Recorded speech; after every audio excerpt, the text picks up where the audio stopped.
Hello दोस्तों, आप सब कैसे हैं। आई होप आप सब ठीक होंगे, अच्छे से पढ़ाई कर रहे होंगे। फेस्टिव सीज़न है, उसको भी साथ साथ में एंजॉय कर रहे होंगे। अपने घर में अपनी पेरेंट्स के साथ उनकी हेल्प कर रहे होंगे, स्पेशली अपनी मम्मियों के साथ साफ़ सफाई कराने में, क्योंकि दिवाली आने वाली है। तो बट ऑब्वियसली इन सब कामों में तो आप बहुत ज़्यादा व्यस्त होंगे। पर उस व्यस्तता के साथ साथ क्या आप पढ़ाई कर रहे हैं रोज़ रोज़? अगर नहीं कर रहे हैं तो करना शुरू कर दीजिए। पढ़ाई करते रहिए, साथ साथ में वीडियोस देखते रहिए, अपने नोट्स पढ़ते रहिए, उनको रिवाइज करते रहिए और बीच बीच में आपस में बातचीत करते रहिए मेरे साथ। तो फिलहाल के लिए आज की इस वीडियो में, जैसा कि मैंने प्रॉमिस किया था कि हम SDG that means sustainable development goal 17 को हम यहाँ पर देखेंगे, उसके लिए एक वीडियो लेकर आऊँगी।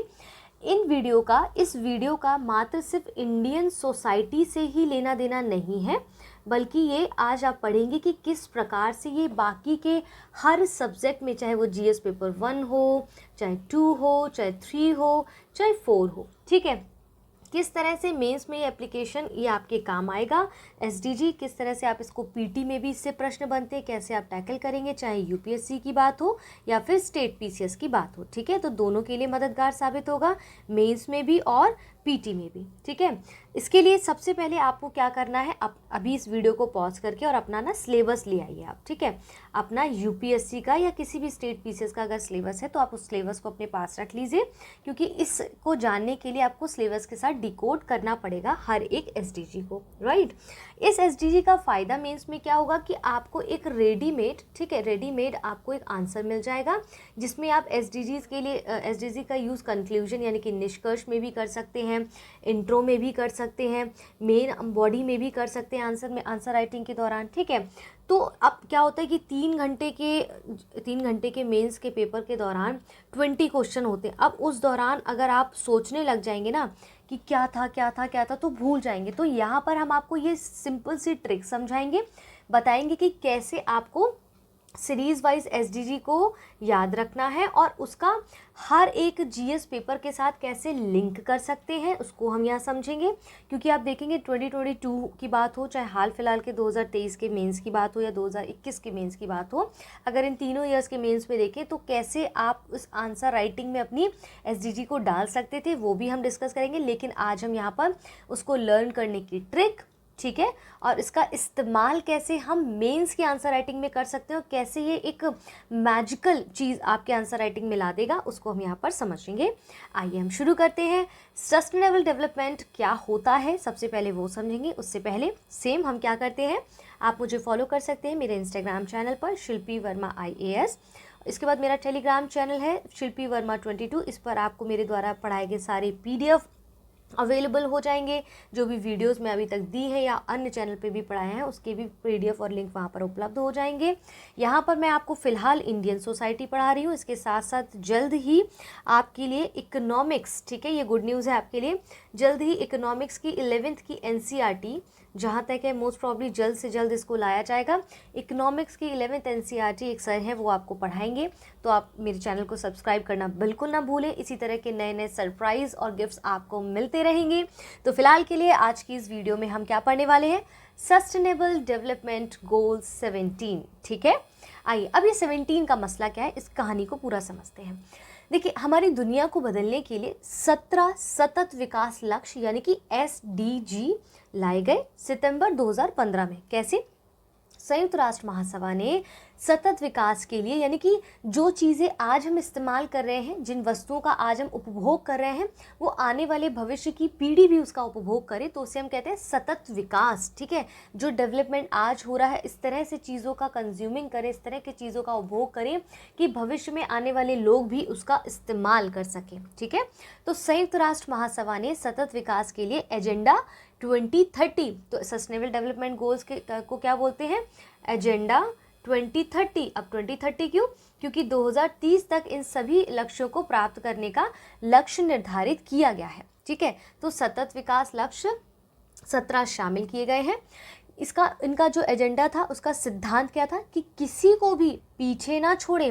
मतलब ये जो 17 एजेंडा लिए गए, इसमें ये नहीं हो सकता है कि देखिए बाध्यकारी तो नहीं है किसी देश पर, लेकिन ये जो यहाँ पर एजेंडाज लिए गए वो कहीं ना कहीं कनेक्टेड है। मान लीजिए अगर हम जलवायु परिवर्तन की बात करें तो ऐसा नहीं कह सकता कोई देश कि नहीं हम तो इसमें काम नहीं करेंगे, हम तो ऐसे ही अंधाधुंध विकास की होड़ में हम चीज़ों को ख़राब करेंगे, तो नहीं।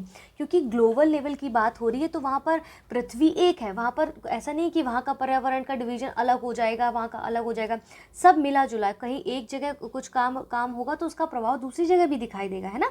तो यहाँ पर सबको साथ लेकर करने की विकास की बात की गई है, इसीलिए किसी को भी पीछे ना छोड़े के सिद्धांत पर ये एजेंडा सभी के लिए सतत विकास प्राप्त करने के दृष्टिकोण पर आधारित है। और ये लक्ष्य कब तक निर्धारित है? 2030 तक। तो आप में से जो बच्चे भी 2030 तक से पहले एग्ज़ाम देते हैं तो आप इन एजेंडा का, सस्टेनेबल डेवलपमेंट गोल्स का उपयोग अपनी आंसर राइटिंग में कर सकते हैं, चाहे वो ऐसे हो या फिर जीएस पेपर का कोई भी पेपर हो। तो 2030 से पहले या 2030 तक अगर आप ये पेपर देते हैं यूपीएससी या स्टेट पीसीएस में तो आप एसडीजीज का इस्तेमाल कर सकते हैं। क्लियर है? चलिए, तो सबसे पहले ट्रिक जानने से पहले हम यहाँ पर क्या जान लेते हैं कि वो एजेंडा है क्या। एजेंडा नंबर 1 क्या कहता है, 2 क्या कहता है, इसी तरह से 17 एजेंडाज हैं, वो क्या क्या अलग अलग क्या कहते हैं हम यहाँ पर देख लेते हैं। ठीक है, तो चलिए एक लुक लेते हैं। जैसे इस एजेंडे को बनाने के लिए देखिए सबसे पहले क्या चीज़ बोली गई यहाँ पर, नो पॉवर्टी। ठीक है, पहले एक लुक ले लेते हैं कि 17 गोल्स में लिखा क्या क्या है और हमें याद कैसे करना है। पहला जीडीपी बोल रही हूँ मैं, पहला एसडीजी कहता है no poverty, zero hunger. Second कहता है ज़ीरो हंगर यानी कि शून्य भूख। तीसरा कहता है गुड हेल्थ वेलबींग यानी कि अच्छा स्वास्थ्य और खुशहाली की बात करता है। चौथा कहता है quality education. Fifth gender equality. Six clean water and sanitation. Seventh affordable and clean energy, decent work and economic growth. Ninth कहता है industry innovation and infrastructure. Tenth reduce inequality. 11th sustainable cities and communities. 12th responsible consumption and production and 13 is climate change. 14 is life below water. 14 is life below water. 15 is life on land. ठीक है, 16 is peace, justice and strong institutions and 17 is partnership for the goal. ठीक है, तो ये आपके 17 जो है sustainable development goals. Fine, यहाँ पर हमने इसका हिंदी में भी लिखा हुआ है तो आप चिंता ना करें, हिंदी इंग्लिश दोनों में मिलेगा। अब देखिए, अब इसे क्यों, अब ये सोचिए वो ज़ीरो हंगर भी पहले डाल सकते थे। 17 गोल्स जो लिए गए थे, ठीक है, इन 17 गोल्स को हासिल करने के लिए कुछ 169 जो है जैसे इन 17 गोल्स को पूरा करने के लिए हर एक गोल में कुछ टारगेट्स होंगे कि ये गोल तब पूरा करना है, इस गोल में ये टारगेट है, इस गोल में मतलब ये गोल है उसका एक ये टारगेट है, एक ये टारगेट है, एक ये टारगेट। तो इस तरह से 169 टारगेट्स हैं जो एक उज्जवल भविष्य की ओर लेके जाते हैं। तो 17 लक्ष्य में 169 टारगेट्स हैं। ठीक है, 17 लक्ष्य में 169 उद्देश्य से इन टारगेट्स को बनाया गया है। ठीक है, अब मेन टॉपिक पे आते हैं कि पहले नो पॉवर्टी क्यों। देखिए, सबसे पहले किस चीज़ पर विचार किया गया कि भैया देखो, बाप बड़ा ना भैया, सबसे बड़ा रुपया। तो पैसा जब होगा तो क्या होगा, गरीबी नहीं होगी। तो नो पॉवर्टी की बात की गई। पहले हम कैसे इसको समझेंगे कि यहाँ पर पैसा सबसे ज़्यादा ज़रूरी है ना। तो पैसे पे उन्होंने ध्यान दिया, तो पैसा होगा तो गरीबी नहीं होगी, इसीलिए गरीबी उन्मूलन की बात की गई। इसको याद रखने के तरीके हैं, ट्रिक्स हैं यहाँ पर। देखिए, जो ट्रिक आपकी लग जाए आप बताइएगा। यहाँ पर जो मैं अपनी ट्रिक बता रही हूँ उस तरीके से आप याद करेंगे तो याद रहेगा। ठीक है, नो गरीबी की बात की, नो पॉवर्टी की बात की, तो यानी कि कैसे याद रखना है। पहला जीडीपी क्या कहता है, ना बाप बड़ा ना भैया, पैसा बड़ा, सबसे बड़ा रुपया, यानी कि पैसा होगा तो गरीबी नहीं होगी। अब भाई आपके पास पैसा आ गया, तो पैसा आके आप सबसे पहले क्या करेंगे, शॉपिंग करने तो नहीं जाएंगे ना, तो सबसे पहले आप भूख मिटाएंगे, खाना खाएंगे, यानी कि ज़ीरो हंगर की बात करता है। यानी कि भूख किसकी, शून्य भूख की बात करता है। ज़ीरो हंगर यानी कि शून्य भूख की बात करता है। ठीक है, शून्य भूख की बात करता है। तो पहला एसडीजी क्या कहता है, मैं अगर जीडीपी बोल जाऊँ तो गलती से उसको एसडीजी समझिएगा, वो बाय मिस्टेक फंबल हो रहा है। तो पहला एसडीजी हमारा कहता है गरीबी दूर करनी है, यानी कि बाप बड़ा ना भैया, पैसा सबसे बड़ा रुपया, और हमें पहले गरीबी दूर करनी। पैसा आ गया, अब जब पैसा आ गया तो आप क्या करेंगे, खाना खाएंगे, भूख दूर करेंगे, तो शून्य भूख की बात करता है सेकंड एसडीजी। ठीक है, इसके बाद जब पेट भर गया आपका तो अब क्या करेंगे, पैसा आया, पेट भर गया, तो तीसरा फिर क्या हो सकता है, सोचिए, अच्छी हेल्थ के लिए आप ध्यान देंगे ना, यानी कि अच्छा स्वास्थ्य, कुछ अच्छी ज़िंदगी बिताने पे ध्यान देंगे। तो पैसा आएगा, फिर हम भूख मिटाएंगे दूसरे में। तीसरा एसडीजी क्या कहता है, अच्छा स्वास्थ्य की बात करता है। ठीक है, अच्छा स्वास्थ्य की बात करता है। ठीक है, किसकी बात करता है, अच्छा स्वास्थ्य और खुशहाल जीवन की बात करता है, खुशहाल खुशहाली की बात करता है, ठीक है। तो पहला क्या, सबसे पहला एसडीजी क्या है, यानी कि पैसा आएगा हमारे पास तो हमारी गरीबी दूर होगी। फिर गरीबी दूर होगी यानी कि पैसा आएगा, तो पैसे से हम क्या करेंगे, हम खाना खाएंगे, यानी कि ज़ीरो हंगर की बात होगी। फिर जब हमारा पेट भरा होगा तो हम क्या करेंगे, अच्छी हेल्थ करेंगे, अच्छी हेल्थ पे ध्यान देंगे, अच्छा खाना खाएंगे यहाँ पर, तो हमारी अच्छी हेल्थ बनेगी। तो एक सीरीज़ है, आगे भी समझ लेंगे, ठीक है। इसके बाद 3 एसडीजीज जानने के बाद अब क्या हुआ, आपके पास पैसा आया, आपने खाना खाया, अपनी अच्छी ज़िंदगी बिताना शुरू की।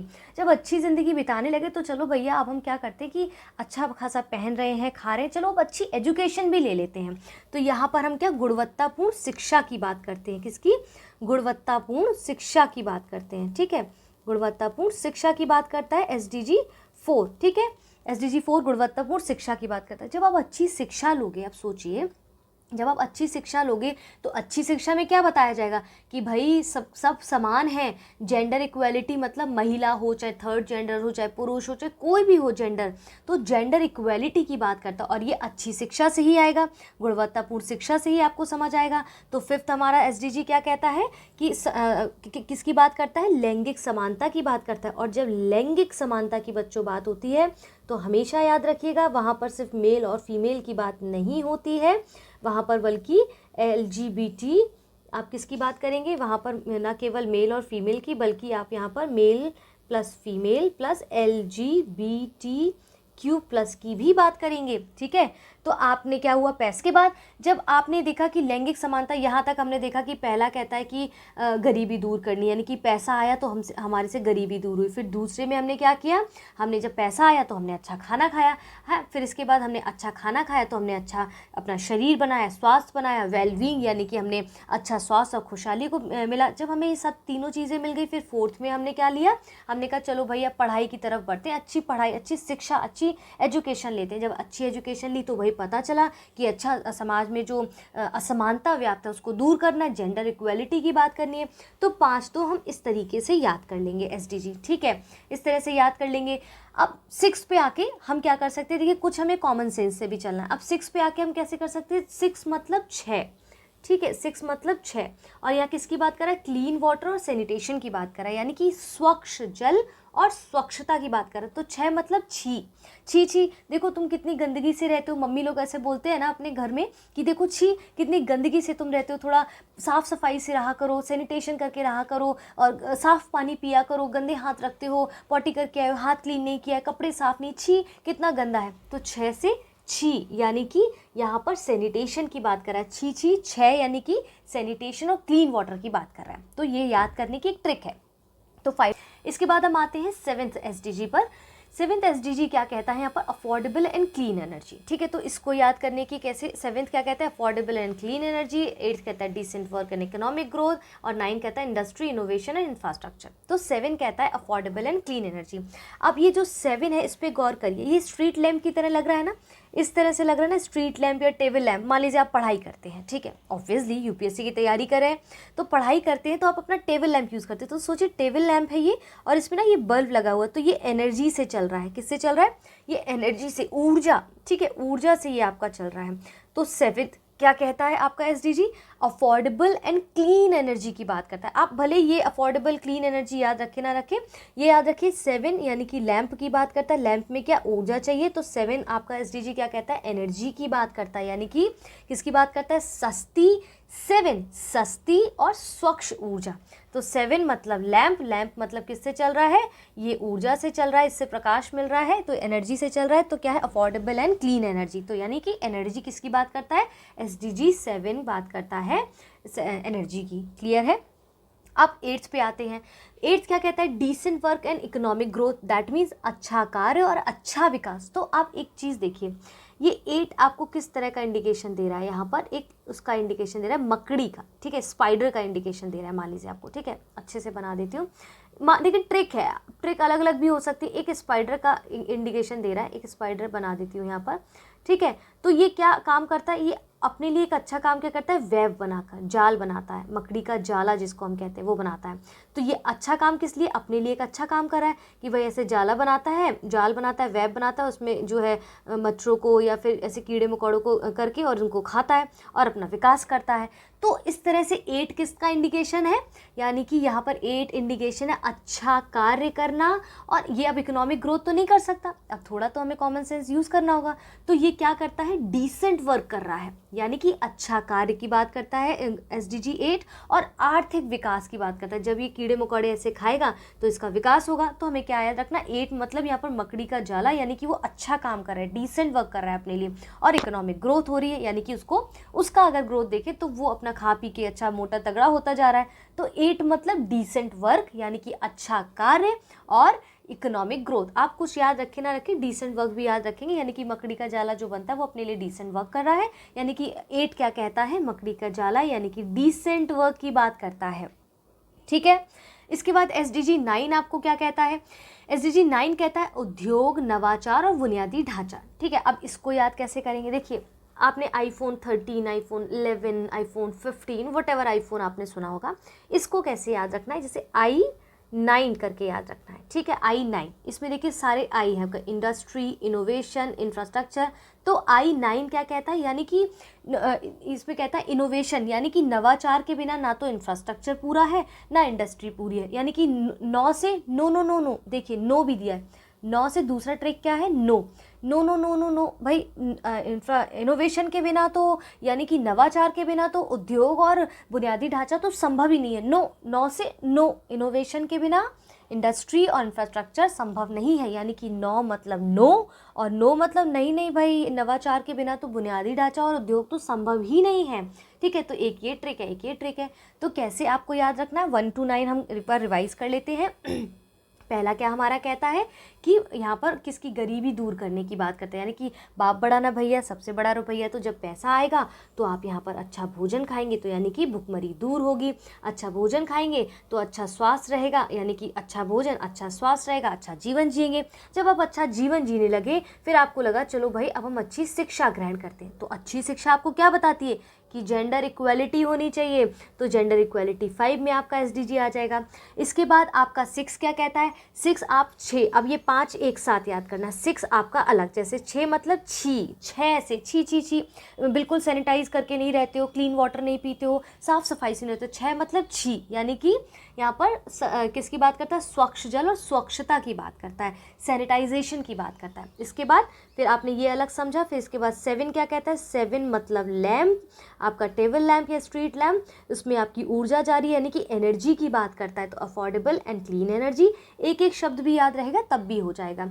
इसके बाद आप आते 8 यानी कि ये मकड़ी के जाले के समान है, 8 मतलब मकड़ी, और मकड़ी क्या करती है, एक डिसेंट वर्क करती है, अपना वेब बना के, अपना जाला बना के, और अपना ग्रोथ करती है, तो यानी कि 8 मतलब डिसेंट वर्क और इकोनॉमिक ग्रोथ हो गया। ठीक है, अब 9 क्या कहता है, 9 मतलब no no no no, no मतलब नो। ठीक है, नो नो नो, इनोवेशन के बिना, यानी कि नवाचार के बिना तो ना उद्योग संभव है ना ही कोई बुनियादी ढांचा संभव है। तो इनोवेशन, यानी कि यहाँ पर 9 क्या कहता है, I9 से भी इसको आप याद रख सकते हैं। और दूसरा ट्रिक आपका क्या कहता है, नो, नो मतलब नो मतलब जिसमें आपको इंडस्ट्री, इनोवेशन और इंफ्रास्ट्रक्चर की बात की गई, यानी कि no no no no, innovation के बिना ना तो इंडस्ट्री संभव है ना ही इंफ्रास्ट्रक्चर संभव है। यहाँ तक क्लियर है? चलिए अब हम आगे बढ़ते हैं। अब 10 हमारा क्या कहता है, रिड्यूस इनइक्वालिटी। ठीक है, 10 कहता है असमानता को कम करना। अब यहाँ पर असमानता समझिए, देखिए इसमें कहता है कि यहाँ पर जैसे कि 10 कहता है बस, अब बस हुआ, अब ये नहीं चलेगा कि विकासशील देश कुछ और उन्नति कर रहे हैं, विकसित देश कुछ और उन्नति कर रहे हैं, या वो पिछड़े रह गए, वो आगे आगे चले गए हैं, या वो ज़्यादा पीछे रह गए। तो रिड्यूस इनइक्वालिटी से मतलब यहाँ पर किसी लिंग असमानता की बात नहीं कर रहा, बल्कि बड़े स्तर पे बात कर रहा है कि यहाँ पर रिड्यूस इनइक्वालिटी का तात्पर्य कहने का ये है कि यहाँ पर जैसे चाहे वो विकासशील देश हो, चाहे विकसित देश हो, चाहे अविकसित देश हो, या विकास के स्तर पर अभी हो, तो सब समान तरीके से आगे बढ़े। ठीक है, रिड्यूस इनइक्वालिटी की बात करता है। तो 10 मतलब बस, अब नहीं चलेगी असमानता, अब सब देश बराबर, ठीक है, सब समान तरीके से चलेंगे, तो असमानता को कम करता है। यानी कि 10 मतलब बस, अब ये असमानता नहीं चलेगी। ठीक है, अब ये असमानता नहीं चलेगी किसमें, कि भैया बस हो गया, अब बस हो गया, अब सारे देश समान होंगे, सब अच्छे से विकास करेंगे, सब अच्छे से आगे बढ़ेंगे।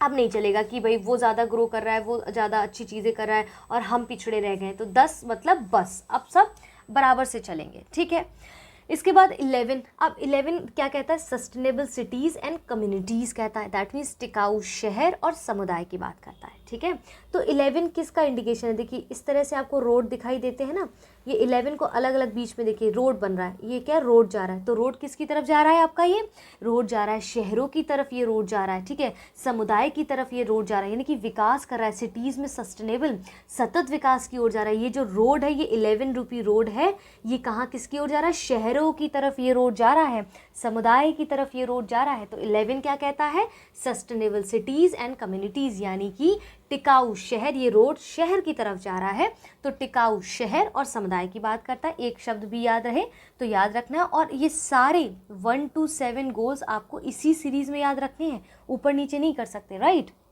12 क्या कहता है कि रिस्पॉन्सिबल कंजप्शन एंड प्रोडक्शन, तो यानी कि जिम्मेदार, क्या कहता है कि जिम्मेदार और किसकी बात करता है, जिम्मेदार उपभोग और उत्पादन, यानी कि यहाँ पर इस तरह से याद रखिए, कहते हैं हम घर पे पड़े रहते हैं, ठीक, कि 12 बजा दिए घर पे पड़े पड़े, 12 बजा दिए अपनी शक्ल की, इस तरह से कोई रिस्पॉन्सिबिलिटी नहीं लेना, कोई प्रोडक्टिव काम नहीं करना, 12 बजा दिए पड़े पड़े, 12 बज गए तुम्हारी शक्ल पे खा खा के 12 बजा दिए, है ना।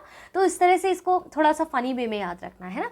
तो मतलब 12 बजा दिए मतलब कोई रिस्पॉन्सिबिलिटी नाम की चीज़ नहीं है, 12 बजा दिए पड़े पड़े सो रहे हो, थोड़े से रिस्पॉन्सिबल बनो, थोड़े से प्रोडक्टिव बनो। तो 12 मतलब कंजप्शन की बात करता है, यानी कि उपभोग की बात करता है, जिम्मेदारी, यानी कि 12 बजा दिए पड़े पड़े कोई जिम्मेदारी नहीं लेनी। तो 12 मतलब responsible and consumption and production की बात करा कि भाई 12 बज गए पड़े पड़े कुछ तो प्रोडक्टिविटी करो, क्या खा खा के पड़े हुए 12 बज गए शक्ल के। तो 12 मतलब रिस्पॉन्सिबल कंजप्शन और प्रोडक्शन की बात करता है। तो इस तरह से आपको याद हो जाएगा। आई होप यहाँ तक समझ आ गया है। आगे बढ़ते हैं। यहाँ पर कह रहा है 13 क्लाइमेट चेंज। 13 मतलब हिंदी में क्या, 13। तो भाई 13 मेरा नहीं चलेगा, ठीक है। ये जलवायु परिवर्तन में या फिर जलवायु के लिए 13 मेरा नहीं चलेगा कि अमेरिका कहता है भाई मैं तो इस पे काम नहीं करूँगा, मैं क्यों करूँ ग्लोबल वार्मिंग पे काम, या फिर वो कहता है कि नहीं मैं इस पे क्लाइमेट चेंज पे काम क्यों करूँ, दूसरा देश कहता है, जबकि तो पूरे वर्ल्ड की, पूरे पृथ्वी की, पूरे ग्रह की बात हो रही है ना।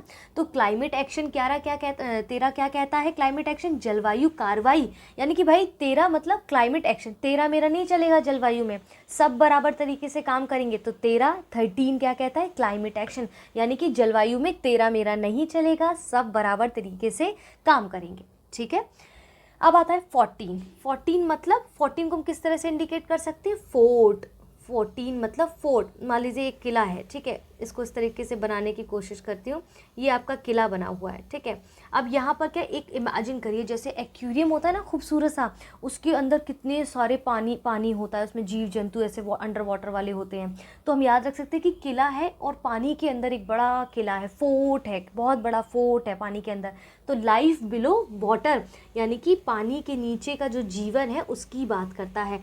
14 मतलब यहाँ पर लाइफ अंडर वाटर, यानी कि फोर्ट में, फोर्ट मतलब 14। तो फोर्ट एक किला बना हुआ है, उसके अंदर पानी है और पानी के अंदर देखें कितने सारे जीव जंतु। तो 14 यानी कि फोर्ट अंडर वाटर, यानी कि लाइफ बिलो वाटर की बात करता है। अब 15 क्या कहता है, तो 15 यहाँ पर कहता है जैसे कि 15 लाइफ ऑन लैंड कहता है, यानी कि भूमि पर जीवन। अभी हमने जल के नीचे जीवन देखा, अब हम भूमि पर जीवन की बात करते हैं। तो 15 से कैसे याद रखना, 15 अगस्त को हम क्या मनाते हैं, 15 अगस्त को हम मनाते हैं अपना इंडिपेंडेंस डे मनाते हैं। तो पूरा देश एकजुट होता है, पीस दिखाई पड़ता है, सब पृथ्वी पर पीस दिखाई दे रहा है, सब एंजॉय कर रहे हैं, जीवन दिखाई देता है, सब शान दिखाई देता है, सेलिब्रेशन चल रहा है। तो लाइफ ऑन लैंड कब, 15 को, यानी कि 15 SDG कहता है आपका लाइफ ऑन लैंड की बात करता है, यानी कि भूमि पर जीवन की बात करता है। तो 15 SDG लाइफ ऑन लैंड मतलब 15 अगस्त को कैसे सब शांत माहौल होता है, एक अच्छा जीवन वहाँ दिख रहा होता है, सब सेलिब्रेट कर रहे होते हैं। तो लाइफ ऑन लैंड 15 SDG पृथ्वी पर जीवन की बात करते हैं, ठीक है, भूमि पर जीवन। 16 क्या कहता है, 16 कहता है शांति और न्याय और मजबूत संस्थाएं, यानी कि peace, justice and strong institution. यानी कि 16, देखिए जब आप 16 साल के थे ना, एक किशोरावस्था में आप जब होते हैं, तो उस वक्त कितना शांत एकदम न्याय के लिए आवाज़ उठाने की बात रखते हैं मन में, पीस की ओर जाने की कोशिश करते हैं, ठीक है, एक स्ट्रॉन्ग इंट्यूशन, मजबूत खुद को दिखाने की कोशिश करते हैं। तो 16 जब आप 16 साल के होते होंगे तो देखिए कैसे आप अभी भी आप में से बहुत से बच्चे होंगे, तो कैसे जब आप मोस्ट प्रॉब्ली उस वक्त 12th किया होता है, कोई ग्रेजुएशन के फर्स्ट ईयर में एंटर करने वाला होता है, तो इस तरह से ही if I am not wrong, तो कैसे शांति की खोज में हम निकले होते हैं, हम न्याय की मांग करते कि हमारे लिए भी ये स्वतंत्रता हो, हमें भी ये चीज़ें मिले, है ना। एक स्ट्रॉन्ग इंस्टीट्यूशन की बात करते हैं। तो 16 मतलब जब आप 16 ईयर्स के थे तो पीस, जस्टिस और स्ट्रॉन्ग इंस्टीट्यूशंस की बात करते हैं, यानी कि 16 एसडीजी क्या कहता है, शांति और न्याय और मजबूत संस्थाएं, ठीक है। लास्ट आता है, ये सारी चीज़ें आपने 16 तक अचीव कर ली। अब 17 क्या कहता है, partnership for the goal. Simple है इसको याद करना कि भाई अभी तक 1 to 16 जितने भी हमने लक्ष्य लिए हैं ना, तो उनको जो है प्राप्त करने के लिए सबकी साझेदारी ज़रूरी है। तो इस तरह का सर्कल कहता है कि सबको ये 1 से 16 तक के जो लक्ष्य हैं, 17 एसडीजी कहता है कि पार्टनरशिप फॉर द गोल, जो गोल हमने 1 से 16 तक लिए हैं वो सबको मिलकर पूरे करने हैं। तो 17 मतलब खतरा, 17 मतलब खतरा, अगर पार्टनरशिप नहीं की तो ये सब कुछ बेकार हो जाना है। जो पूरे विश्व में गोल निर्धारित किए गए हैं 2030 तक प्राप्त करने के लिए, वो सब व्यर्थ हो जाएगा। 17 मतलब खतरा। अगर आपने ध्यान नहीं दिया, पार्टनर्स ने, सभी देशों ने मिलकर इन उद्देश्यों की प्राप्ति नहीं की, तो भाई खतरे की घंटी है। तो पार्टनरशिप फॉर द गोल्स की बात करता है एसडीजी 17 बात करता है। ठीक है, यहाँ तक क्लियर हो गया। आई होप आपको ये बेहतर तरीके से समझ आया होगा। तो फटाफट से आप मुझे कमेंट बॉक्स में फटाफट से बताइएगा कि कैसे याद करना है। होप यहाँ तक क्लियर है, इससे ज़्यादा की ज़रूरत नहीं है। अब समझते हैं, मेन चीज़ पे आते हैं। जैसे यहाँ पर समझना ये है कि भाई अब यहाँ पर पहला एसडीजी जो है हमारा किससे कनेक्टेड। अब हमने ये समझा, इसको याद करने की ट्रिक क्या है। अब हमें ये समझना है, यहाँ पर हम ये समझेंगे कि कैसे जो है हम कैसे अपनी मेंस आंसर राइटिंग में इसका इस्तेमाल कर सकते हैं। तो उसके लिए आपको दूसरी वीडियो देखनी पड़ेगी। उस वीडियो में आपको मैं बताऊँगी कि कैसे मेंस आंसर राइटिंग में आप इनको बेहतर तरीके से समझ सकते हैं। ठीक है।